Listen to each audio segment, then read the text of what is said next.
प्यारे विद्यार्थियों, मैं आपकी विजयलक्ष्मी गुरुमा। आज के हमारे 8वीं हिंदी विषय में आप सभी का स्वागत है।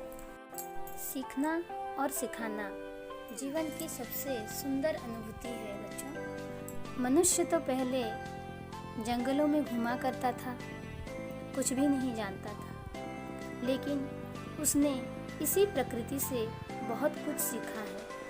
सीखते तो हम बहुत कुछ हैं बच्चों, लेकिन अपने जीवन को सुंदर और सुखमय बनाने के लिए हमें अच्छी चीज़ें सीखना बहुत ज़रूरी है। तो बच्चों, आओ आज फिर से हम इस प्रकृति से कुछ नया सीखें, इस सुंदर कविता के माध्यम से, जिसका शीर्षक है प्रकृति का संदेश, और इसके कवि हैं सोहनलाल द्विवेदी।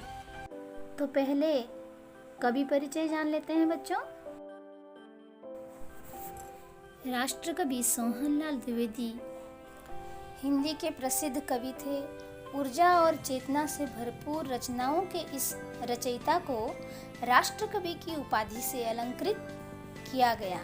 महात्मा गांधी के दर्शन से प्रभावित द्विवेदी जी ने बालोपयोगी रचनाएं भी लिखीं। 1969 में भारत सरकार ने उन्हें पद्मश्री उपाधि प्रदान कर सम्मानित किया था। 22 फरवरी सन 1906 को उत्तर प्रदेश के फतेहपुर जिले की तहसील बिंदकी ग्राम सिजोली नामक स्थान पर जन्मे सोहनलाल द्विवेदी। तो आइए कविता को पढ़ते हैं। शीर्षक प्रकृति का संदेश।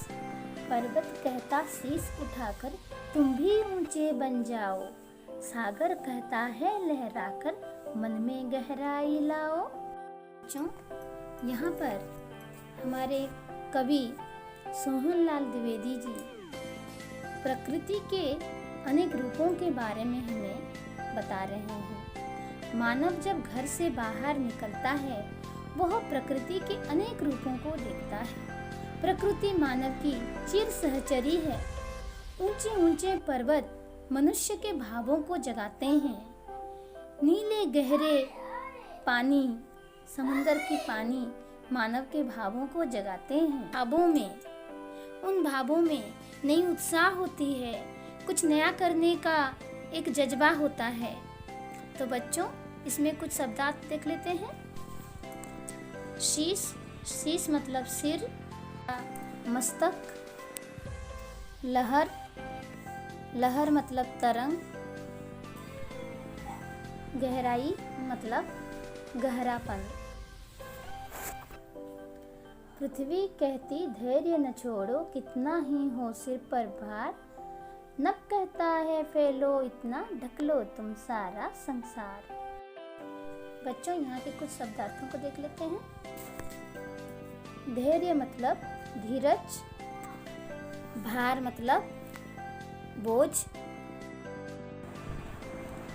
नभ मतलब आकाश, आसमान, फैलाव मतलब विस्तार।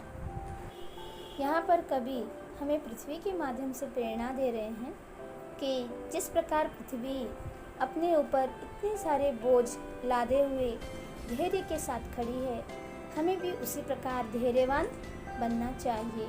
अधीर भाव तो बिल्कुल ही नहीं करना चाहिए। और भी कवि हमें यहाँ पर नभ के जैसे फैलने को कह रहे हैं।